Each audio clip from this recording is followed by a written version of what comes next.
morning Damien Forsythe stood at the head of the Forsythe Group boardroom and refused to take his seat, refused to even set down his coat, was the morning the old money families of Toronto finally understood they had made a mistake.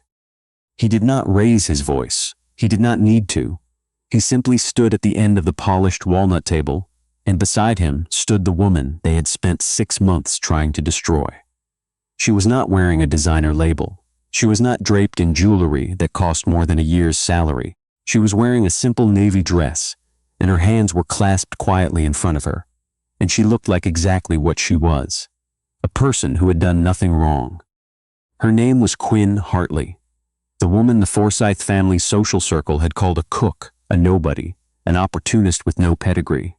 The same woman 3 different gossip columnists had implied was using a grieving widower for his address. The same woman who had arrived at Forsythe Estate 8 months earlier, carrying a single tote bag and a recipe book with a cracked spine, because she had been hired to do one thing, get a 7-year-old girl to eat again. But before Damien Forsythe could stand beside anyone, he had to learn how to stand at all. And before Quinn could become the woman in that boardroom, she had to survive everything that came between. 8 months earlier, the Forsythe Estate sat at the end of a long private drive outside of Ancaster, Ontario. A stone manor surrounded by old maple trees that turned red every autumn, with the kind of color that made people pull over on the road outside and take photographs. From the outside, it looked like something out of a Heritage magazine spread. From the inside, it felt exactly as it was, a beautiful house that had forgotten how to be a home. Damien Forsythe had spent the better part of 15 years building his family's company into something that touched nearly every corner of Canada's private development and investment sector. Forsythe Group had projects in 6 provinces. His name appeared in the Financial Post at least twice a month.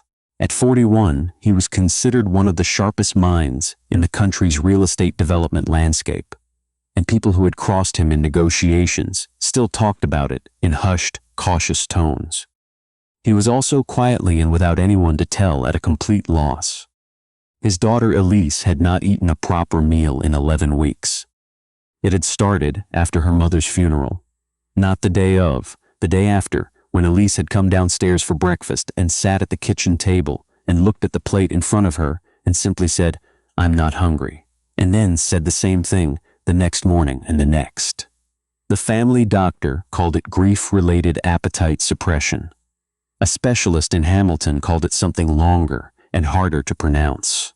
Damien had hired 3 different nutritional consultants, a child therapist, and a private pediatric care nurse who drove out twice a week. None of it changed the fact that his daughter sat at the breakfast table every morning and looked at her food like it had personally disappointed her. Then his assistant found Quinn Hartley. She ran a small private catering service out of Guelph. Family dinners, estate events, occasional on-site personal chef arrangements for clients who needed someone for a few months at a time. Her reviews were extraordinary, but what his assistant had circled in the printout was a single line from a client in Oakville whose own family had gone through something similar. She didn't fix anything. She just cooked until it mattered again. Quinn arrived on a Tuesday in March. She drove a 7-year-old hatchback with a cracked back bumper, and she carried her own knives in a canvas roll.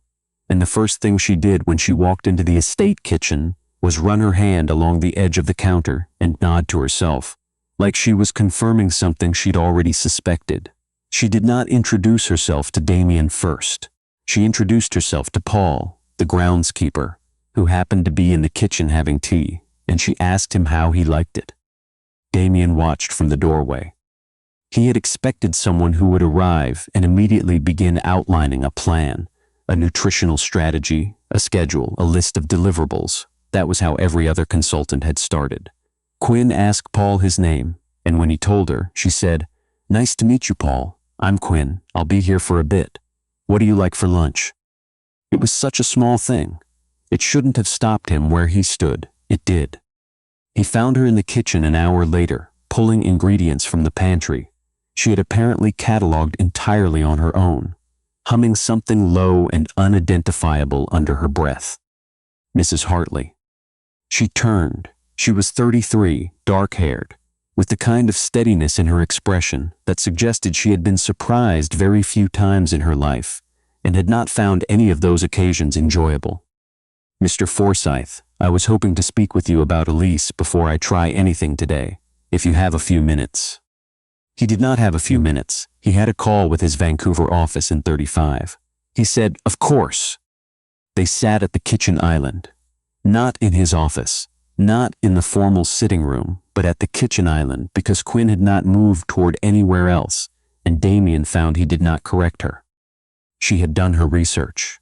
She knew Elise's age, her mother's name, how long it had been. She asked questions nobody had asked him before. Not what does she refuse to eat, but what did her mother cook that Elise asked for by name? Not what are her triggers, but what does she do in the hour before dinner? Not is she sleeping well, but does she have a space in the house that still feels like hers? Damien answered each one. He noticed, somewhere around the fourth question, that his voice had gone quieter than he intended. "She used to spend time in the conservatory," he said. "My wife grew herbs in there. Elise helped water them. Nobody goes in there now." Quinn was quiet for a moment, then she said, "May I?" He said yes before he fully understood what he was agreeing to. That afternoon, Quinn unlocked the conservatory and found Elise sitting near the dormant rosemary plants with a picture book she wasn't reading. She sat down 3 feet away from the girl and said nothing at all. Elise looked up. Quinn looked at the rosemary. Elise looked at the rosemary. Several minutes passed. "It doesn't look very good," Elise said finally. "It's not dead," Quinn said. "It's just dry. Rosemary's stubborn, it comes back." Another silence. "Do you want to try?" Quinn asked. Elise shrugged, but she didn't say no.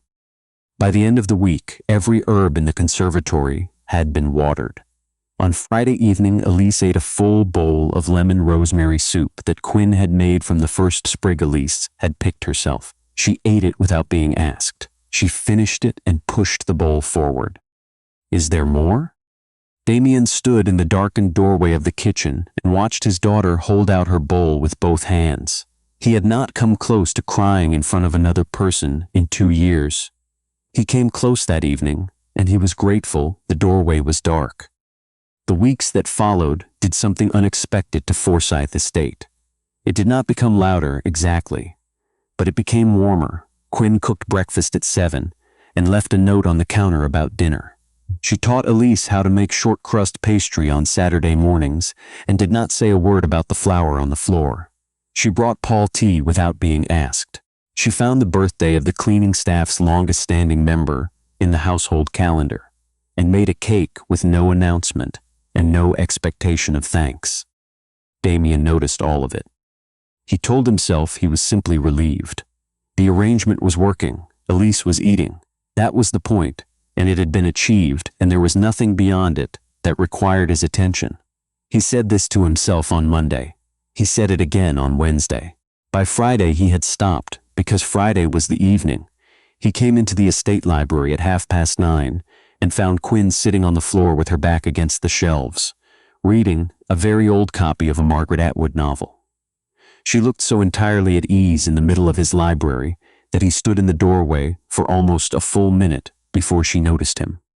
She started to stand. He said, "Don't," and then felt the word come out too sharply, and added, more carefully, "I was only looking for something."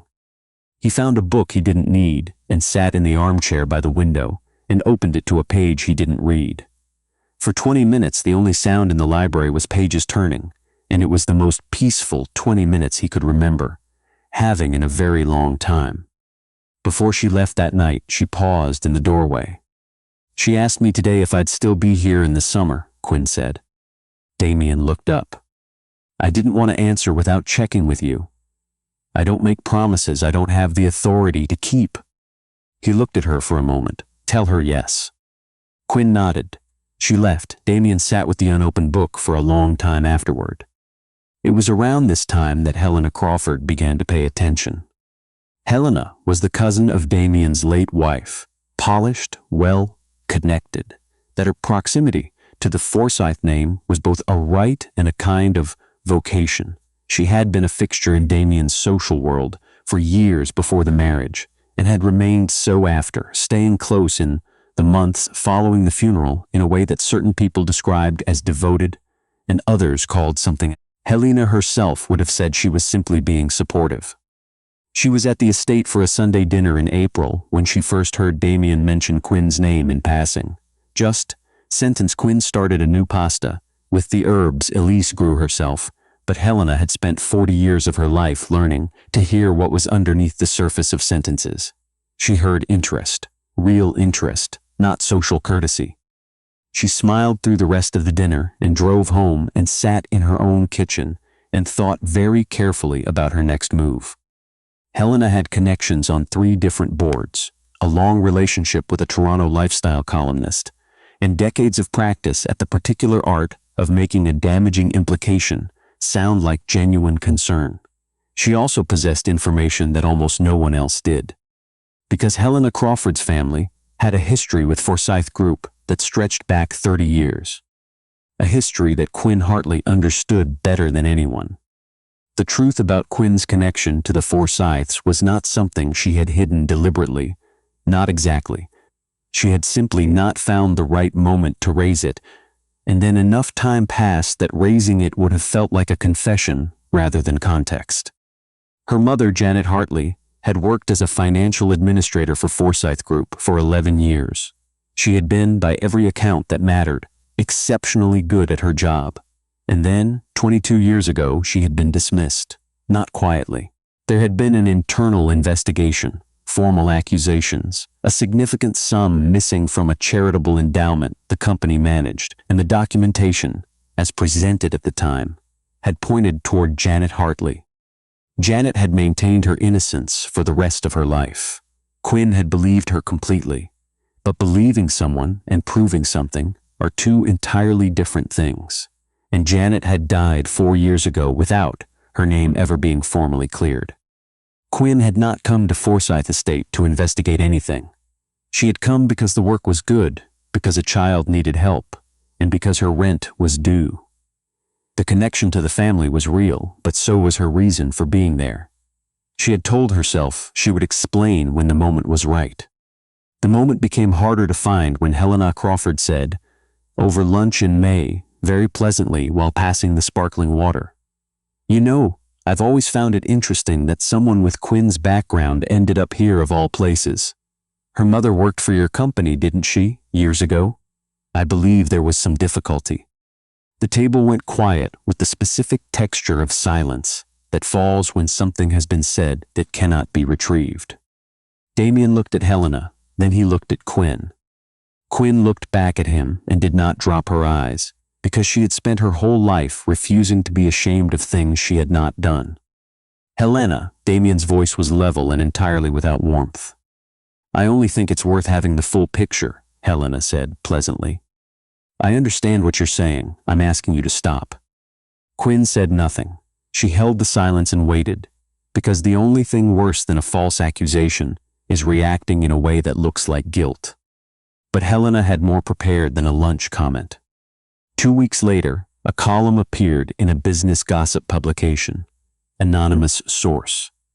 3 paragraphs suggesting the personal chef at Forsythe Estate had a long-standing grievance against the family, and that her closeness to Elise and to Damien himself raised questions about her motivations. The story did not name Quinn directly. It did not need to. Damien called Quinn into his office the morning after. She had already read it. She sat across from his desk with her hands folded and her back straight and her expression composed. "Tell me," he said, "all of it." She told him everything. Her mother's 11 years of service, the investigation, the accusations and the dismissal, and the way certain professional doors had closed quietly and permanently afterward. The years Janet had spent trying to rebuild her name. The letter she had left Quinn when she died. Read so many times the paper had gone soft along the fold lines, which did not name names but contained dates, account numbers, and the name of a man who had asked Janet to backdate a transfer authorization, and who, when she refused, had begun building a case against her. Damien sat very still through all of it. When she finished, the office was quiet. Quinn looked at her hands. She was not going to apologize for existing. She had learned that from her mother, if nothing else. "I should have told you earlier," she said. "I know." "Why didn't you?" She looked up.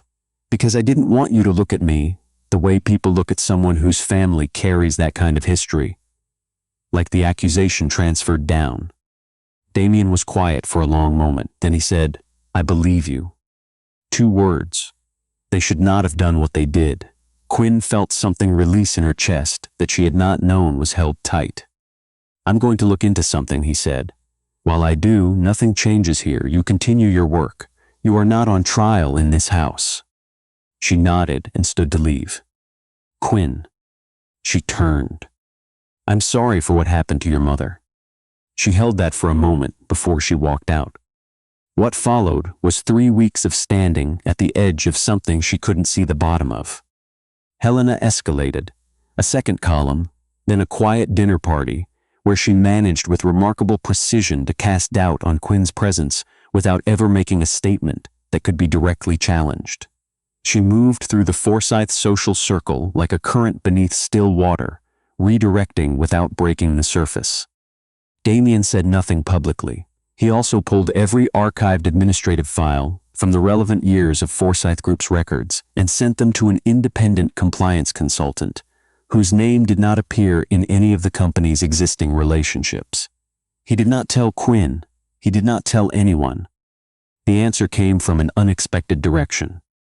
Berta Schwartz had been the estate's head housekeeper for 34 years. She was 71, moved without urgency through every task she took on, and possessed a memory that had proven infallible on every occasion it had ever been tested. She had said very little during the preceding weeks. She had, however, been watching with the particular quality of attention that belongs to people who have spent decades noticing things while appearing to do otherwise. She found Damien alone in the library one evening and set a small tin box on the table in front of him without explanation. He looked at it. He looked at her. "It belonged to your father's personal secretary," she said. "She gave it to me when she retired 15 years ago. She told me to keep it until someone needed it, and then to use my judgment." She folded her hands in front of her. "I think someone needs it."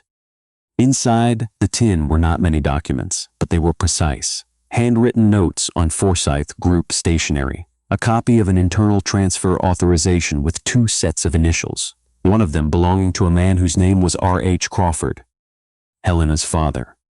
Damien read through everything twice.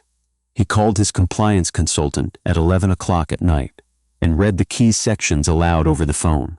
Then he called his solicitor. The reckoning, when it came, was swift and without theater. Helena was asked to come to his office on a Thursday morning. She arrived assuming the meeting was about something routine. She sat down. Damien placed the documents on the desk between them and waited. She did not collapse. Helena Crawford had not been built for public collapse. She went very still instead and looked at the papers with an expression that told him she had always known, in some room at the back of her mind, that this day was one of the possible days. "This isn't definitive on its own," she said.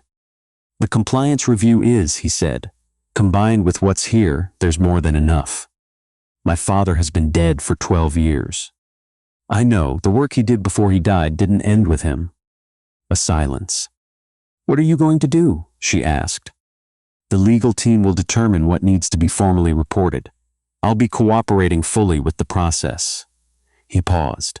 "As for you, I think you understand that this is the last conversation we'll have for quite a long time." Helena stood. She straightened her jacket with the automatic precision of someone who had practiced composure since childhood. She looked at him with something in her expression that, in a different life, might have been called feeling. "You're giving up a great deal for someone who came here to cook." Damien looked at her steadily. "I'm not giving up anything. I'm correcting a 30-year error." She walked out. The door closed without a sound. He found Quinn in the kitchen an hour later. She was making pasta for Elise's lunch. She turned when she heard him, and she read his face before he said a word. "It's over," she said. "The compliance report confirms your mother's account in full. We're issuing a formal statement through the company's legal team. Her name will be cleared in writing." Quinn turned back to the counter and set down the wooden spoon she was holding. Her shoulders rose slightly and then settled. She stood there for a moment with both hands resting on the counter's edge. "She should have seen this," she said quietly. "I know," he said. 22 years. People called her a thief for 22 years. "I know." Damien stood in the kitchen while Quinn held the counter and breathed. And he did not offer her anything useful or correct or sufficient, because nothing useful or correct or sufficient existed. He simply stayed where he was. After a while, she turned around. "Thank you," she said, "for believing me before you had anything to believe with." He looked at her. "I had everything I needed." She looked back at him and did not argue, but something in her expression shifted. The specific shift of someone who has been carrying a weight alone for so long they have stopped noticing it. And then someone else reaches over and takes part of it, and the difference is felt all at once. The public story broke 2 weeks later. The company issued its formal statement. Janet Hartley's name appeared in print, cleared, formally and on the record. The business press covered it as a corporate governance matter. The social pages covered the boardroom photograph. Damien standing at the table, refusing to sit, and beside him the woman who had come through the kitchen door with a canvas knife roll and a cracked recipe book. In the room that day, one of the older senior investors looked across the table and said, loudly enough to carry, "She doesn't belong in this room." Damien did not look up from the document in front of him. He said, with perfect calm, "The assumption that a person without a certain level of wealth is automatically suspect, that assumption is exactly what allowed a 30-year cover-up to go undiscovered. I'd prefer we not repeat that particular error this morning." The room went quiet. Quinn stood beside him and felt something she had not felt in a very long time. The specific quality of being stood beside rather than stood in front of being defended in a way that did not require her to be smaller in exchange. That night, after Elise was asleep and Berta had retired and the estate had gone still, Quinn packed a bag. Not all her things, a bag, a practical one, because she was not sure she was staying, and she had learned long ago that it is worse to delay leaving than to leave. Damien found her in the front hall at 10:30. He looked at the bag, he looked at her. "Where are you going?" he said. "I think it's time I cleared out of your way." "You're not in my way. The story's done. Your compliance team has what they need. Elise is eating, she's laughing, she's fine. The work I was hired for is finished." Quinn looked down at the bag. "I was a contractor, Damien. Contractors go home when the job's done." "Quinn." She looked up. "Do you actually want to leave?" he said. "Or are you leaving because you think you're supposed to?" It was a precise question. She stood with it for a moment. "People in my position don't stay in houses like this," she said. "Not past the reason they were brought here." He walked closer. He did not reach for the bag or gesture toward a chair. He simply stood close enough that she could see clearly he meant every word. "I spent 20 years waiting for the right person to come through the right kind of door," he said. "And then my daughter stopped eating, and someone found a private chef in Guelph with a cracked recipe book and a 7-year-old hatchback. And she came through the kitchen door and sat on the conservatory floor next to a rosemary plant and didn't say a word until Elise said something first." He paused. "I have been thinking about the right door ever since." Quinn looked at him. "You are not a staff arrangement," he said. "You are the reason this house feels like something worth coming home to. And I have been standing on the edge of saying so for 4 months because I was afraid that saying it would be the thing that made you leave." The hallway was quiet. Outside it had begun to rain. The soft, particular Ontario spring rain that sounds different from every other kind. "I was afraid," she said quietly, "that you'd stop seeing me as a person and start seeing me as a problem you felt obligated to manage." "I know," he said. He reached out and took her hand slowly, giving her every opportunity to step back. She didn't. "I am not capable of looking at you and seeing anything except you. I haven't been for months." She looked at him for a long time. "I'm not very practiced at this," she said. "Neither am I," he said. "I was hoping we could figure it out between us." She looked down at the bag on the floor. Then she let go of the strap. 6 months later, on a Saturday morning in October, when the maples along the drive had gone the full red gold that made strangers pull their cars over on the road outside, Elise climbed onto the kitchen counter, a habit Quinn had never quite managed to discourage, and watched Quinn roll out pastry dough and announced, in the matter-of-fact tone that 7-year-olds reserve for things they have simply decided are true, "You're going to be here forever, right?" Quinn looked up. "Right?" Elise said again more firmly. Quinn set down the rolling pin. She looked across the kitchen at Damien, who was standing by the coffee maker, doing a very convincing impression of someone who had not been listening to every word. He met her eyes. He didn't say anything. He only looked at her the way he had learned to look at her. Like the answer had been known for longer than either of them had admitted out loud. "Right," Quinn said. Elise nodded satisfied and stole a fistful of dough. "There are people who will tell you that a person's worth is determined by where they come from, what they own, what name appears on their gate. There are people who will look at a woman who works with her hands in someone else's kitchen and see, immediately and without question, someone who does not quite count. The assumption runs deep that people without money are automatically suspect, that the distance between a uniform and a suit jacket is a moral distance, not merely a professional one. Those people had spent months looking at Quinn Hartley and seeing a liability.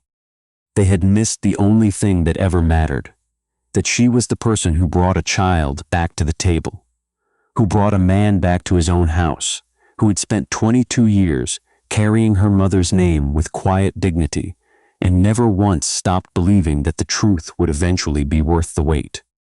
The ring was simple, a thin gold band, a single stone, nothing that announced itself from across a room. Damien gave it to her in the conservatory on a Sunday afternoon in November, beside the rosemary that had grown back completely now, green and sharp and stubborn as the first day Quinn had called it that.